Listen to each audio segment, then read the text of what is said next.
Las preguntas más comunes en torno a un curso de milagros. Pregunta 34. Si toda vida aquí es una ilusión, ¿por qué un curso de milagros se refiere a seres vivientes? Aquí debemos entender el uso que Jesús hace del lenguaje. Los pasajes en los cuales aparece esa frase, como en la lección 195, por ejemplo, están escritos en el nivel de nuestra experiencia y no desde la realidad de Jesús. Pues es dentro del sueño de nuestra existencia individual en este mundo que, en efecto, nosotros formamos relaciones con seres vivientes. Y por consiguiente, como es el mensaje de esa lección, debemos agradecer a esos seres por la oportunidad de aprendizaje que nuestras relaciones con ellos nos proporcionan. Es decir, que lo que proyectamos sobre ellos es sencillamente una creencia errónea en nuestra propia culpa. Para Jesús, el insistir en que nos relacionemos con Él en ese nivel, en efecto, no tendría sentido alguno, como ya hemos discutido, puesto que nuestra experiencia permanece arraigada en el sueño. Y así pues, el propósito de Él de expresar su verdad en el nivel de nuestra capacidad para entender tiene que ser reconocido por los estudiantes del curso, para que no malinterpreten seriamente su mensaje. Jesús específicamente nos dice que no hay vida fuera del cielo, como vimos en una pregunta al principio, y por lo tanto no puede haber seres vivientes en el mundo. Pero puesto que creemos que estamos vivos aquí y que nos relacionamos con otros seres que creemos que están igualmente vivos, no tendría sentido para Jesús el exigir que aceptemos una verdad que nuestro miedo precluye que aceptemos en este momento.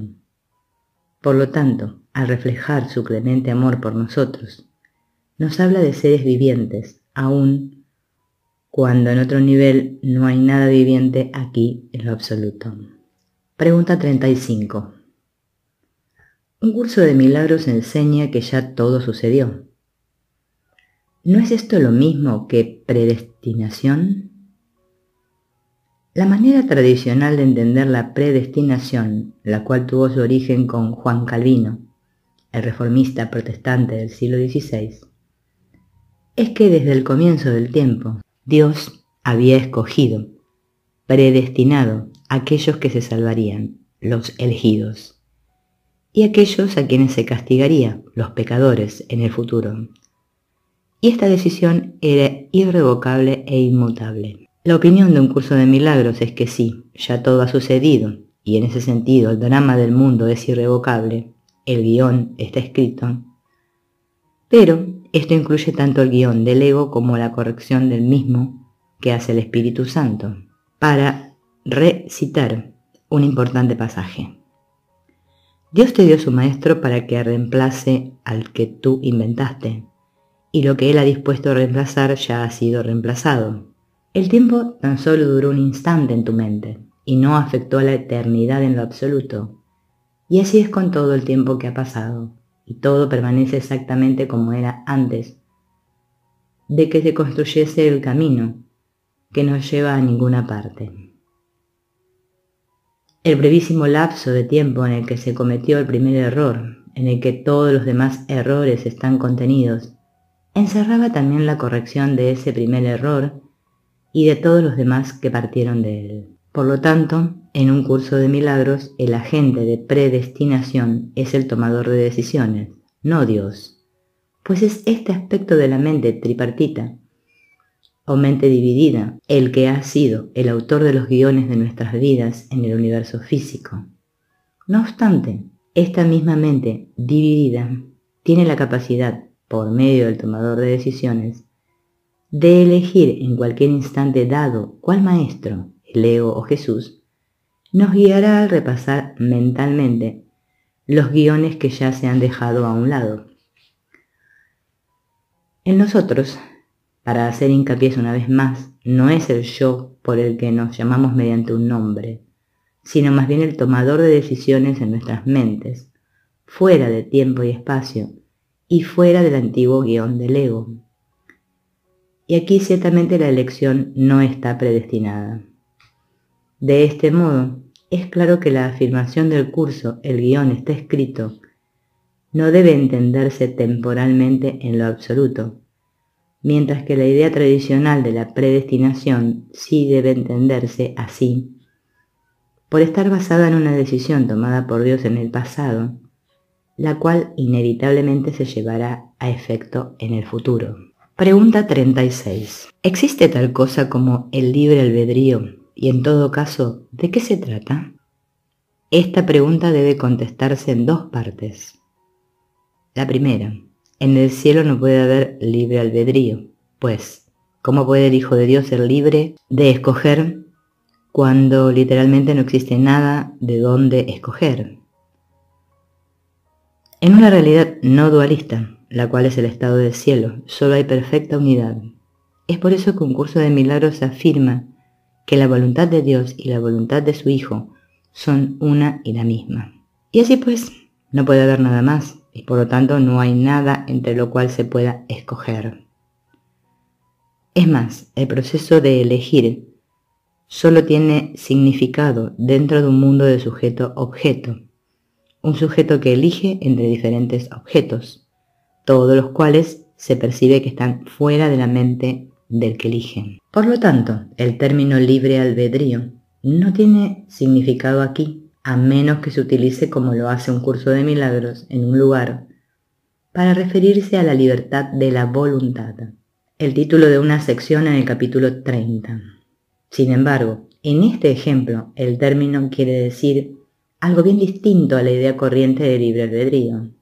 En el cielo, nuestra voluntad es libre porque ésta no puede ser aprisionada, lo cual es una afirmación que refleja el principio de la expiación, de que la separación jamás ocurrió. Por consiguiente, el Hijo de Dios no puede en realidad ser aprisionado por su propia creencia equivocada de que ha pecado en contra de su Creador, y de ese modo convertirse en prisionero de su propia culpa.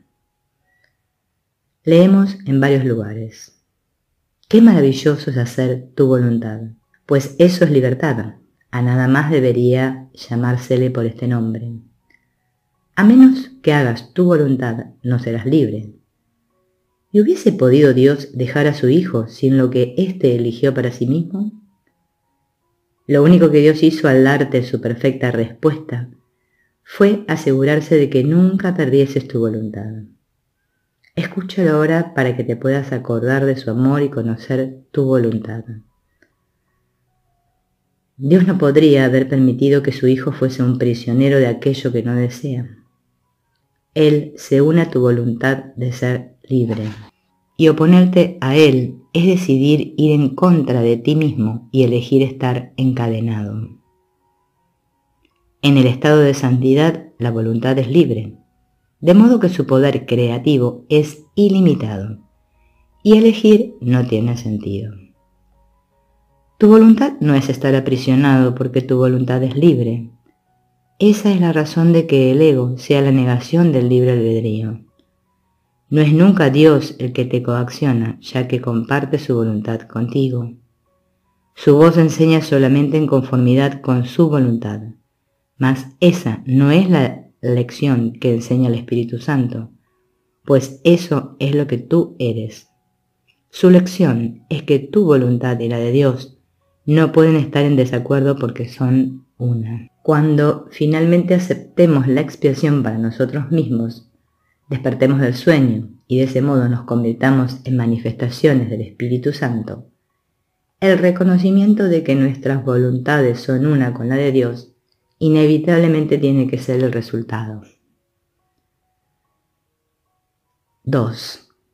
Dentro del sueño, sin embargo, el cual es el ámbito de la percepción y la ilusión, el concepto de libre albedrío se torna extremadamente importante y significativo, puesto que es el mecanismo de la salvación. En su sueño, el Hijo creyó que había elegido en contra de Dios, y esto puso en movimiento el drama completo de la Trinidad profana, pecado, culpa y miedo, lo cual culminó en la fabricación del universo físico, como una defensa en contra del fabricado Dios del ego. Así pues, dentro del sueño, el mismo poder de la mente del Hijo de elegir en contra de Dios tiene que liberarse ahora para escoger a favor de Él. Y así Jesús afirma en un número de importantes pasajes: la única libertad que aún nos queda en este mundo es la libertad de elegir.